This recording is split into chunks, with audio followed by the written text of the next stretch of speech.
नमस्कार दोस्तों, स्वागत है आपका अपने यूट्यूब चैनल पर। तो चलिए शुरू करते हैं। अध्याय 4, पंचायती राज। लोग जब अपना प्रतिनिधि चुनते हैं तो उसके बाद क्या होता है? ग्रामीण क्षेत्रों में चुने गए प्रतिनिधियों द्वारा निर्णय कैसे लिए जाते हैं। यहाँ हम ग्राम सभा को देखेंगे कि कैसे लोग प्रत्यक्ष रूप से भाग लेते हैं और अपने प्रतिनिधियों से जवाब मांगते हैं। ग्राम सभा एक पंचायत के क्षेत्र में रहने वाले सभी वयस्कों की सभा होती है। हो सकता है कि उसमें से सिर्फ एक गांव हो या एक से ज़्यादा। जैसे कि आप उदाहरण दिया गया है, कई राज्यों में हर गांव की ग्राम सभा की बैठक अलग होती है। कोई भी व्यक्ति जिसकी उम्र 18 वर्ष या उससे ज़्यादा हो, वो जिसे वोट देने का अधिकार प्राप्त हो, जिसका नाम गांव की मतदाता सूची में हो, वह ग्राम सभा का सदस्य होता है। आज का दिन बड़ा खास था। सभी लोग जल्दी ग्राम सभा के लिए जा रहे थे। क्या आपको पता है क्यों? क्योंकि आज पंचायत चुनाव के बाद आज पहली बार ग्राम सभा की बैठक हो रही है। हरदास गांव के लोग यह जानने के लिए बहुत उत्सुक थे कि नई पंचायत ने उसके लिए क्या योजना बनाई। ग्राम सभा।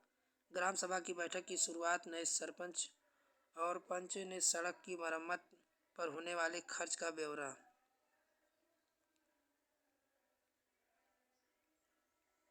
दिया। यह सड़क को मुख्य सड़क से जोड़ेगी। इसके बाद पानी की कमी पर चर्चा होने लगी। एक सदस्य ने सुझाव दिया कि सुरु नदी का पानी पाइप से लाकर गांव में एक बड़ी सी टंकी में भर लेते हैं, उससे पानी की आपूर्ति हो जाएगी। लेकिन दूसरे को लगा कि यह बहुत महंगा पड़ सकता है। उन्होंने कहा कि इस साल के लिए हैंडपंप और गहरे कर लेते हैं और कुओं को साफ कर लेते हैं। तजिया ने कहा, इतने से तो काम नहीं चलेगा। हमें कुछ पक्की व्यवस्था करनी पड़ेगी, क्योंकि हर साल पानी का स्तर नीचे ही गिर जाता है। जितना पानी जमीन से रिस के जाता है, हम उससे ज़्यादा उपयोग करते हैं।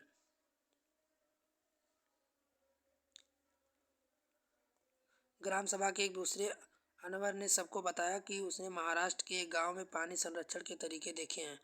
वह उस गांव में अपने भाई से मिलने गया। उसको जब जल संवर्धन का विकास कार्यक्रम कहते हैं, उसे सुना था कि सरकार ने इसके लिए पैसा भी दिया। उसके भाई के पास गांव के लोगों ने पेड़ लगाए थे, नाले पर चेक डैम यानी छोटे से बांध बनाए थे, एक टंकियाँ भी बनाई थी। सबको अनवर का यह विचार बड़ा अच्छा लगा और सबने ग्राम पंचायत को इसके बारे में पता करने के लिए कहा। एक ग्राम पंचायत कई वार्डों में बटी होती है। प्रत्येक वार्ड अपना एक प्रतिनिधि चुनता है, जो वार्ड पंच के नाम से जाना जाता है। इसके साथ पंचायत क्षेत्र के लोग मिलकर सरपंच को चुनते हैं, जो पंचायत का मुखिया होता है। वार्ड पंच और सरपंच मिलकर ग्राम पंचायत का गठन 5 साल के लिए करते हैं। ग्राम पंचायत एक सचिव होता है, जो ग्राम सभा का भी सचिव होता है। सचिव का चुनाव नहीं होता है, उसकी सरकार द्वारा नियुक्ति की जाती है। सचिव का काम ग्राम सभा एवं ग्राम पंचायत की बैठक बुलाना और जो चर्चा एवं निर्णय हुए हैं उसका रिकॉर्ड रखना। ग्राम सभा क्या होती है? ग्राम सभा की बैठक में अब तक कौन सी समस्याओं पर चर्चा हो चुकी थी, उसके किस तरह के हल सुझाए गए हैं।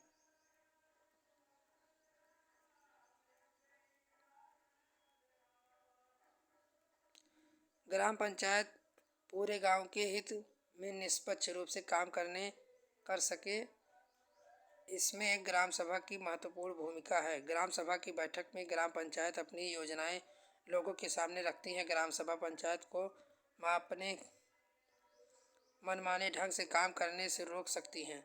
एक साथ ही पैसा का दुरुपयोग, कोई गलत काम ना हो, इसकी निगरानी भी करती हैं। इस तरह के ग्राम सभा चुने गए प्रतिनिधियों द्वारा नज़र रखने और लोगों के प्रति उन्हें जिम्मेदार व जवाबदेह बनाने में बहुत ही महत्वपूर्ण भूमिका निभाती है।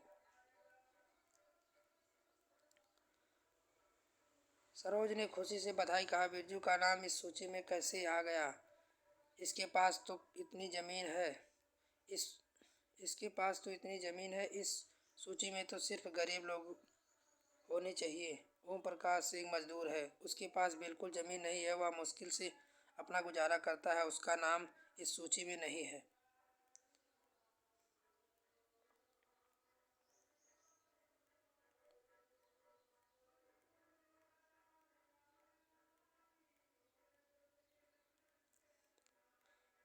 महाराष्ट्र के दो पंच जिन्हें 2005 में अपनी पंचायत में उल्लेखनीय काम करने के लिए निर्मल ग्राम पुरस्कार से सम्मानित किया गया। ग्राम सभा में गरीब रेखा से नीचे आने वाले परिवारों को जो सूची निर्धारित हो रही थी, क्या उसमें कोई गड़बड़ी थी? यदि हाँ, तो उसे गड़बड़ी क्या थी? सरोज ने सूरजमल से बोलने के लिए कहा, फिर वह चुप क्यों हो रहा था? क्या आपने ऐसी घटनाएं देखी हैं जो लोग अपने लिए बोल रहे नहीं पाते, और आपके अनुसार ऐसा क्यों? इंसान को बोलने में कौन सी चीज़ रोकती है? सरपंच ने देखा कि लोगों के बीच खुसर फुसर हो रही है। उन्होंने पूछा कि अगर किसी को कुछ कहना हो तो कहे। सरोज ने सूरजमल को उकसाने की कोशिश की, वह वनवट और बिरजू के बारे में पूछे, लेकिन सूरज चुपचाप बैठा रहा।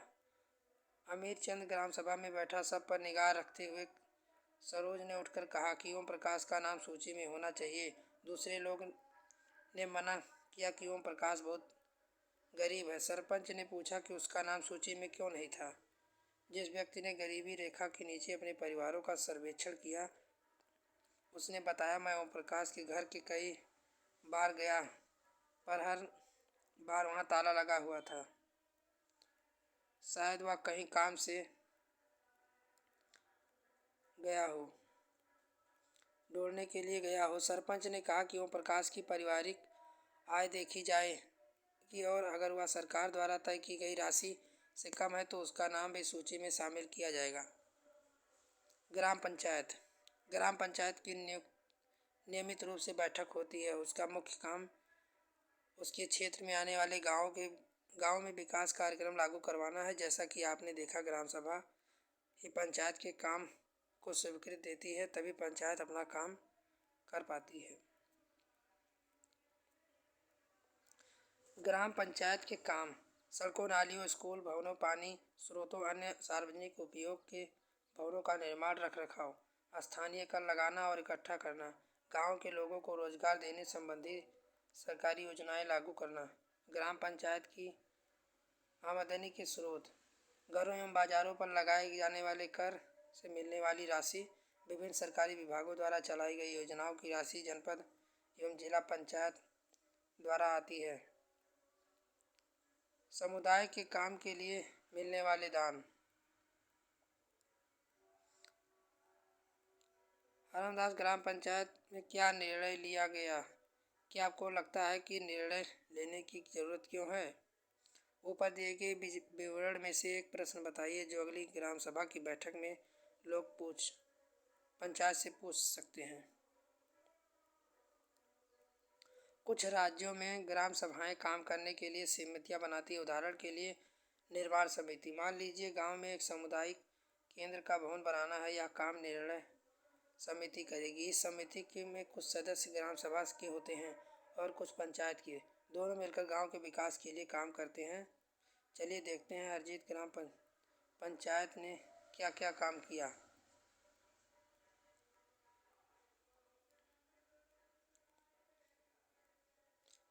पंचायत के 3 स्तर। हरदास गांव की ग्राम सभा और पंचायत के बारे में पढ़ने के बाद आपको समझ में आ रही हो गया होगा कि पंचायती राज व्यवस्था एक ऐसी प्रक्रिया है जिसके द्वारा लोग अपनी सरकार में भाग लेते हैं। ग्रामीण क्षेत्रों में ग्राम पंचायत लोकतांत्रिक सरकार का पहला स्तर है।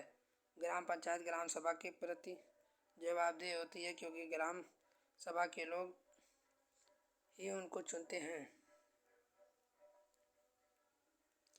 पंचायती राज व्यवस्था में लोगों की भागीदारी और स्तरों पर होती है। ग्राम पंचायत के बावजूद दूसरा विकास खंड होता है। इस जनपद पंचायत या पंचायत समिति कहते हैं। एक पंचायत समिति में कई ग्राम पंचायतें होती हैं। पंचायत समिति के ऊपर जिला पंचायत या जिला परिषद होता है। तीसरा स्तर होता है जिला परिषद एक जिले के स्तर का विकास की योजनाएं बनाती हैं। पंचायत समिति की मदद से जिला परिषद सभी पंचायतों में आवंटित राशि वितरित की व्यवस्था करती है।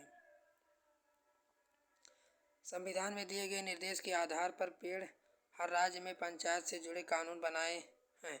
इसलिए पंचायत संबंधी कानून हर राज्य के कुछ अलग अलग हो सकते हैं। उनके पीछे मुख्य विचार यही है कि अपने गांव की व्यवस्था में लोगों को भागीदारी बढ़े और अपनी आवाज़ उठाने के लिए ज़्यादा से ज़्यादा मौके मिले। जल संवर्धन विकास कार्यक्रम ने केवल 2 वर्षों में इस बंजर जमीन को हरे भरे मैदान में बदल दिया। अपनी अध्यापिका से निवेदन करें कि किसी चुने हुए प्रतिनिधि जैसे पंच, सरपंच, जनपद या जिला परिषद के सदस्य को कक्षा में आमंत्रित करें और उनके काम और जिम्मेदारियों पर बातचीत करें। अभ्यास। हरदास गांव के लोग किन समस्याओं का सामना कर रहे थे? उन्होंने अपनी समस्याएं सुलझाने के लिए क्या किया? अपने विचार में ग्राम सभा का तात्पर्य का क्या महत्व है? क्या आपको लगता है कि सभी लोग को ग्राम सभा की बैठक में भाग लेना चाहिए और क्यों? अपने क्षेत्रों में, अपने आसपास के ग्रामीण क्षेत्रों में पंचायत द्वारा किए गए किसी काम का उदाहरण दीजिए। उनके बारे में निम्न बातें लिखिए। यह क्यों किया गया? पैसा कहाँ से आया?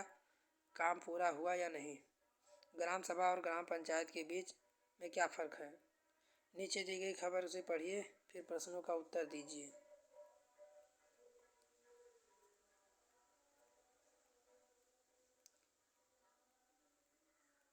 जल संरक्षण और उसके फायदे के विषय में और जानकारी इकट्ठा कीजिए।